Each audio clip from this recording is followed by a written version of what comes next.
సంక్రాంతి. మకర సంక్రాంతి అంటే సూర్యుడు మకర రాశిలోకి ప్రవేశిస్తాడు. కాలము రెండుగా ఉంటుంది, దక్షిణాయనము ఉత్తరాయణము. దక్షిణాయనంలో దేవతలందరూ నిద్రపోతారు, ఉత్తరాయణంలో నిద్రలేస్తారు.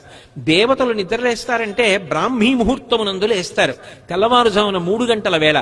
దేవతలకి తెల్లవారుజాము వేళ అంటే అది పరమ పవిత్రమైనటువంటి కాలం. అందుకే ఉపనయనాలు, వివాహాలు, దేవతా ప్రతిష్టలు ఇవన్నీ ఉత్తరాయణ పుణ్యకాలంలో జరుగుతాయి. ఆ ఉత్తరాయణ పుణ్యకాలంలోకి సూర్యుడు ప్రవేశించగానే మజ్జనం దానికి ప్రాధాన్యత. సాధారణంగా స్నానం చేసేటప్పుడు ఏం చేస్తాం? చెంబుతో నీళ్లు తీసి తల మీద పోసుకుంటాం. మజ్జనం అంటే మునక వేయుట, తల మునిగేటట్టుగా స్నానం చేస్తారు. జీవనదులలో కాని పుష్కరిణులలో కాని స్నానం చేస్తూ ఉంటారు. తల ముంచి స్నానం చేస్తారు, దాన్ని మజ్జనం అంటారు. స్నానం చేసి దేవతా సంబంధంగా, పితృదేవతా సంబంధంగా, జీవ సంబంధంగా అభ్యున్నతిని కల్పించే కాలం.